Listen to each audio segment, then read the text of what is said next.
কোনো কংগ্রেস সমর্থক না, আমি কোনো রাজনৈতিক দলের না। আমরা এখানে দাঁড়িয়ে আছি। মুখ্যমন্ত্রী আপনাদের এই সমস্যা সমাধান করতে কি ব্যর্থ?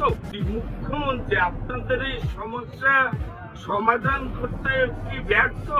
কিছু মিডিয়া এখন খবর বানায় না, ওরা দাঙ্গার স্ক্রিপ্ট লিখে উস্কানিমূলক বক্তব্য দেয়, যার ফলে অনেক পরিযায়ী শ্রমিকের মৃত্যু হচ্ছে পশ্চিমবাংলার বাইরে শুধু বাংলা বলার জন্য।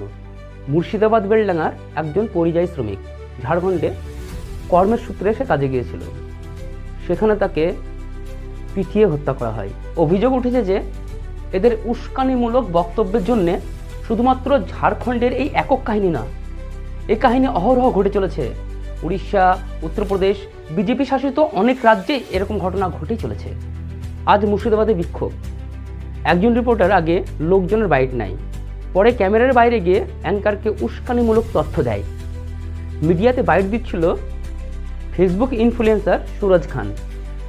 আবার ফিরে এসে জনগণের কাছে প্রশ্ন ছড়ে, মুখ্যমন্ত্রী কি ব্যর্থ হয়েছে? এই প্রশ্ন খবর নয়, এটা ভিড় ফাটানোর ট্রিগার। এমতো অবস্থায় পরিস্থিতি হাতের বাইরে যাচ্ছিল।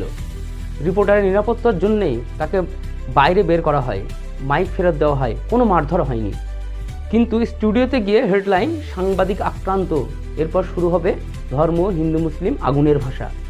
সাংবাদিকতা মানে প্রশ্ন করা, উস্কানি দেওয়া নয়। উস্কানি দিয়ে টিআরপি কামালে একদিন সত্যই তোমাদের বিচার করবে।